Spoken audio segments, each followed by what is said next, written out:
Si yo te digo que me definas en 5 adjetivos cómo son los gitanos, o que me digas 5 cosas que suelen caracterizar a los italianos, o que me hagas un listado de adjetivos sobre cómo son los que estudian ADE, seguro que me llenas las listas, ¿no? ¿A que no os ha pasado alguna vez que le comentas a alguien que estudia psicología y te mira así raro y te dice, cuidado, cuidado, no me psicoanalices, ¿eh? O cosas como, ya me estás leyendo la mente, ¿no? Bueno, la respuesta a todo esto son estereotipos. Los estereotipos convivimos con ellos constantemente, todos los días. Es algo que va totalmente asociado a la cognición y a la percepción del ser humano. La psicología social, desde muy al principio, es uno de los grandes temas que ha estudiado de distintas maneras, pero siempre ha estado presente. Había un autor en 1922, Lippmann, que decía que los estereotipos llegan a ser preconcepciones, que tú, antes de ver la realidad, la percibes y luego ves lo que ves. Pero antes de llegar a verla hay una preconcepción, una prepercepción, digamos, que te modifica cómo te mueves en la realidad, cómo interpretas el contexto, cómo interpretas las personas, lo que hace cada uno. Con lo cual los estereotipos son estos esquemas cognitivos, son estos esquemas mentales que ordenan quiénes son y lo que suelen hacer estos que pertenecen a este grupo. Los estereotipos son entonces estas creencias individuales que tú tienes, que tenemos todos, sobre un grupo social. Este grupo social puede ser el vecino del quinto, o los del Madrid, o los que son aficionados al Sevilla, o los franceses, o los que estudian no sé qué carrera, o los que visten así por la calle, o los que van de esta manera o con estos cascos o con esta marca de ropa, ¿no? Es decir, tenemos estereotipos para todos los grupos sociales prácticamente, ¿no? Normalmente se han aprendido por socialización. Los hemos escuchado en casa, en nuestra familia, por las series, películas, cultura en la que vivimos. Tantas cosas nos han ido configurando este esquema mental para percibir la propia realidad. Con lo cual, otra consecuencia que tienen los estereotipos es que si yo creo que este grupo social tiene estas características, cualquier persona a la que yo incluya en este grupo va a ser como yo creo que es este grupo. De tal manera que los individuos les adjudico los adjetivos, los atributos, los rasgos de personalidad que yo creo que tiene este grupo porque tú perteneces a él. Por ejemplo, los aficionados al Atlético de Madrid, pues todo el mundo compartiremos los mismos adjetivos de cómo son los aficionados del Atleti. Y si tú conoces a uno que te dice, yo soy del Atleti, pues enseguida le pones a él individualmente, a su propia persona individual, le pegas, le etiquetas con todas las características que crees que comparten en este caso este grupo social, ¿no? Una de las definiciones que dio Hamilton también incluía una cosa que vamos a ver después que es muy importante sobre los estereotipos, de cómo nos afectan nuestra conducta y nuestra forma de relacionarnos con los demás, que son las expectativas, porque los estereotipos no solo te marcan o te dicen estas creencias, ¿no? Estas preconcepciones de qué características tiene un grupo social determinado, sino que esto me hace además, tengo unas expectativas de cómo te vas a comportar tú, o qué puedo esperar de ti, o qué opinión tendrás sobre los temas, porque perteneces a este grupo social. Con lo cual los estereotipos, vamos a ver en este tema, que afectan a muchas áreas del conocimiento, muchas áreas de la cognición, de la percepción, de las actitudes, de la conducta incluso, de las expectativas que espero que se cumplan en este contexto determinado, ¿no? Tienen muchísimas ramificaciones en las relaciones sociales. Tradicionalmente se han distinguido 3 grandes criterios que, digamos, definen lo que es un estereotipo, ¿no? Cada uno de estos criterios lo ha ido diciendo distintos autores, vamos. El primero de ellos es el criterio de generalización. ¿Qué significa que los estereotipos siguen este criterio de generalización? Pues lo he comentado antes, ¿no? Que tú generalizas a todos los miembros que pertenecen a este grupo unas mismas características, ¿no? Estos autores que han definido este criterio de generalización incluso hablan de que al individuo se le roba su propia identidad, ¿no? Se le roba en pos de una concepción general de lo que tienes que ser o cómo te tienes que comportar por ser de este grupo social. El segundo criterio es el de distintividad.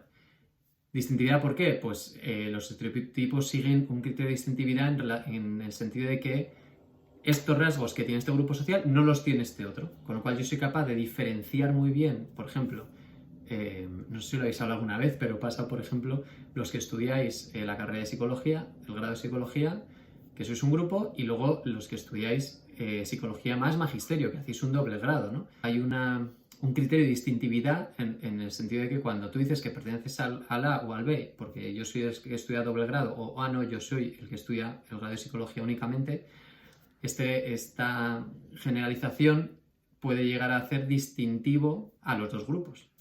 Incluso ponerte atributos a ti que eres del A o a ti que eres del B que te distingue de los otros que estudian doble grado o que te distingue de los otros que estudian solo un grado. El tercer criterio es el criterio de consensualidad. ¿Qué quiere decir este criterio? Que todos los que compartimos una misma cultura coincidimos en los mismos estereotipos sobre los mismos grupos sociales. Este criterio de consensualidad puede ser entre una misma nación, la cultura española. Pues los españoles somos pensar esto de no sé qué país, ¿no? De los que vienen de no sé qué nacionalidad. O puede ser una cultura local, por ejemplo, los de Madrid. Pues ¿qué pensamos los madrileños sobre los que son de no sé qué parte de España, ¿no? O incluso puede ser una cultura de nuestra propia familia. O sea, en mi familia pensamos que los que son aficionados al Barça son así, ¿no? O en mi vecindario, pues que pensamos que los que son de la otra calle, los que viven en no sé qué parte de este mismo barrio, son de no sé qué características personales tienen, ¿no? Les atrevemos. Este es el criterio de consensualidad. Vamos a ver las 4 características que tienen los estereotipos. La primera de ellas es que son muy consistentes. Muy consistentes. Los estereotipos se mantienen, perseveran a lo largo del tiempo, son difíciles de cambiar.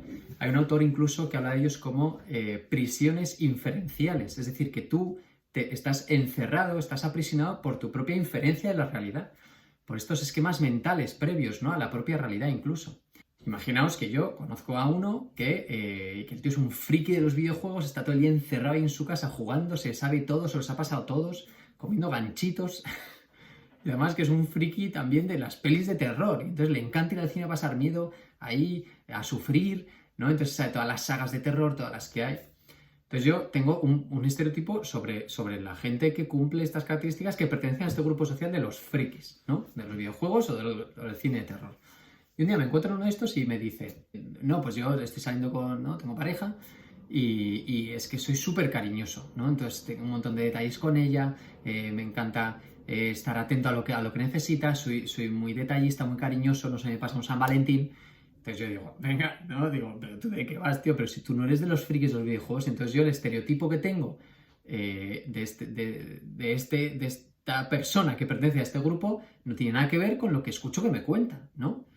Entonces, ¿qué hago yo con este miembro de este grupo que pertenece a toda esta categoría social que yo tengo por estereotipo? Cuando escucho decir esto, digo, a mí esto no coincide, ¿no? No entras dentro de mi estereotipo. Entonces, ¿qué hago internamente? Como necesito preservar mi estereotipo a nivel de marco mental, de esquema mental, lo que hago es esta primera estrategia que es la excepción confirma la regla. Y entonces voy y le digo, no, claro, pero es que entonces tú no eres del todo friki de esto, ¿no? Entonces matizo la idea que tengo sobre él. Incluso llego a decir, no, tú eres la regla, la excepción, perdón, tú eres la excepción de que confirma mi regla, que es que los que soléis hacer esto sois así, pero tú te sales de lo habitual y eres un bicho raro, ¿no?, dentro de tu propio grupo al que yo te he metido, no es que a lo mejor tú ni siquiera pertenezcas a él, ¿no? Y otra estrategia que tengo para preservar mi estereotipo y no tener que modificarlo es que yo reinterpreto lo que la gente dice. Y entonces digo, no, tú en realidad lo que has querido decir no serás tan cariñoso, ¿no? Porque en el fondo, o sea, hago artimañas internas de interpretación para que vuelvas a meterte dentro de mi esquema, ¿no? De mi esquema mental, que son los estereotipos, ¿no? O escucho un político que de izquierdas o de derechas, que yo tengo un montón de estereotipos, ¿no?, como tenemos toda la sociedad, sobre quién es un político de izquierdas, qué se espera de él, y uno de derechas, qué se espera de él. Y cuando hay uno de un lado o de otro que hacen cosas que se saltan el estereotipo, que se salen totalmente, yo lo que hago es reinterpretar lo que ha dicho. No, pues dice que va a subir los impuestos, que normalmente los de su color a lo mejor no los suelen subir, pero digo, no, es que en realidad seguro que se los sube a los que más dinero tienen, ¿no? O va a hacer no sé qué con la sanidad. No, pero en realidad lo que ha querido decir es que seguro que lo hace en los hospitales privados, o no, o en los hospitales públicos, lo que sea. Pero matizo, reinterpreto la información que escucho para acomodarlo a mi propio estereotipo, ¿no? Fijaosla, entonces su primera característica es que son muy consistentes, me dan muchísima seguridad en mi relación con el mundo. Otra característica que tienen es que son inexactos, inexactitud en el estereotipo, que obviamente no son exactos ni son clavados, ¿no? Dices, no, las mujeres son más cariñosas y los hombres son más agresivos. Eso es totalmente inexacto. Es ¿cuántas mujeres o cuántos hombres, a cuántos has preguntado? ¿Has hecho un estudio de toda la población mundial? son inexactos por definición los estereotipos, ¿no? Son vagos, es como que no se ajustan bien. O puedes decirlo, no, es que los andaluces son muy fiesteros, ¿no? Están todo el día de fiesta. ¿De fiesta más que quién? ¿Que el resto de los españoles? ¿Que los extremeños? ¿Que los del norte? ¿No? O son muy más, estos términos que afianzan los estereotipos son inexactos, con lo cual es una segunda característica. Su tercera característica es que, y lo dicen muchos autores, son necesariamente erróneos. Necesariamente erróneos, es decir, no aciertan a la realidad, no aciertan con la realidad. Es decir, la realidad es mucho más objetiva, tiene mayor peso objetivamente que mi percepción sobre los estereotipos. Pero internamente me da igual, porque yo sigo mirando la realidad a través de estos ojos, ¿no? de estas gafas de los estereotipos. Pero son necesariamente erróneos. O sea, no coinciden prácticamente nunca, pero a ti te da igual porque haces las estrategias que hemos visto antes, ¿no? Lo acomodas a tu esquema o eres la regla, la excepción que confirma la regla, ¿no? Y la cuarta característica es que tiene un carácter inconsciente, implícito, que no sabemos que los tenemos y que actuamos normalmente en nuestra vida social tirando de un montón de veces de estereotipos y no sabemos que lo hacemos, no somos conscientes de ello. Este carácter implícito que tienen los estereotipos hace muy difícil a veces, de hecho, modificarlos. Porque yo puedo decir, no, hombre, yo no soy nada racista, ¿no? Y lo digo y lo pienso de verdad. Pero hay veces que me encuentro comportándome o teniendo actitudes hacia esta raza en concreto de la población mundial que responde a un estereotipo. Y yo verbalmente, o sea, no es que me engañe, es que lo creo de verdad, pero eso es un nivel consciente. Pero hay una dimensión implícita que es muy potente en esto de los estereotipos, ¿no? Veremos cómo se miden y cómo se pueden llegar a modificar también. Estas son las 4 características que tienen los estereotipos. También se ha estudiado las funciones que cumplen los estereotipos, las funciones que cumplen en la persona a nivel cognitivo. Son 3 principales. La primera es la economía. La economía quiere decir la economía cognitiva. Me ayudan muchísimo los estereotipos a simplificar la realidad. Por eso son esquemas mentales, que lo vimos en percepción social, en la asignatura de Social 1. Me permiten simplificar la información que recibo, me permiten agilizar el procesamiento mental de la realidad, que es muy compleja. Esta economía cognitiva de esta función de los estereotipos se basa en esta idea de que el ser humano es muy limitado, ¿no? Que es un tacaño cognitivo, en el sentido de que no se para en los detalles. O sea, para analizar una información que me viene de la realidad o para juzgar un momento, una situación, tengo que hacer un esfuerzo cognitivo serio.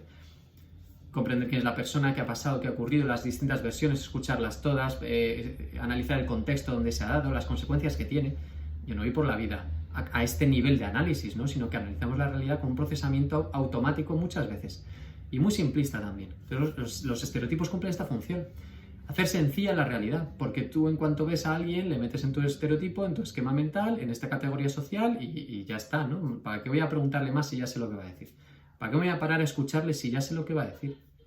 Porque pertenece a este grupo social. La segunda función que cumplen los estereotipos es la preserva de la autoestima. En casos como el siguiente, ¿no? Pues imagínate que acabas en el paro y llevas ya un tiempo largo en el paro y no encuentras trabajo y entonces esto, pues hombre, te mina tu propia percepción, ¿no? Con tu identidad, con tu autoestima, con tu valoración personal en relación al mundo. Entonces una excusa que puedo encontrar que me ayuda a sacar adelante mi autoestima, ¿no? Y a no perjudicarme a mí mismo en esta interpretación de la realidad en contra de mí, pues digo que es que ha llegado un montón de gente de inmigración y nos está quitando el trabajo, ¿no? Entonces es que estos inmigrantes, ¿cómo se les ocurre venir a España? Porque nos quita el trabajo a los españoles, ¿no? Entonces aparece este estereotipo de estigma social frente al inmigrante para salvar yo mi propia autoestima. Y la tercera función que cumplen los estereotipos se llama una función social. ¿Qué significa una función social? Que, por ejemplo, imaginaos que yo quiero que me acepte un grupo social determinado, ¿no? Y entonces, para que este grupo social pueden ser los neonazis, para que me acepte un grupo de cabezas rapadas, pues lo que hago es estigmatizar a los judíos. Y entonces yo lo que hago es decir, no, pues los judíos son unos degenerados, ¿cómo se les ocurre vivir? Es que esta gentuza no son ni personas, son animales, ¿no? Entonces, como yo conozco el estereotipo que tienen este grupo neonazi sobre este otro grupo social, cuando yo uso su estereotipo y lo verbalizo, digamos que es más fácil que entre a formar parte de este grupo, ¿no? De este grupo, en este caso, neonazi. Por eso también cumple esta función social de aceptación. Pasa un montón de veces en las comunidades de vecinos, en los partidos de fútbol, en el deporte, es decir, yo puedo hacer que me acepten en un grupo social si comparto el estereotipo que este grupo social tiene respecto a otro, ¿no?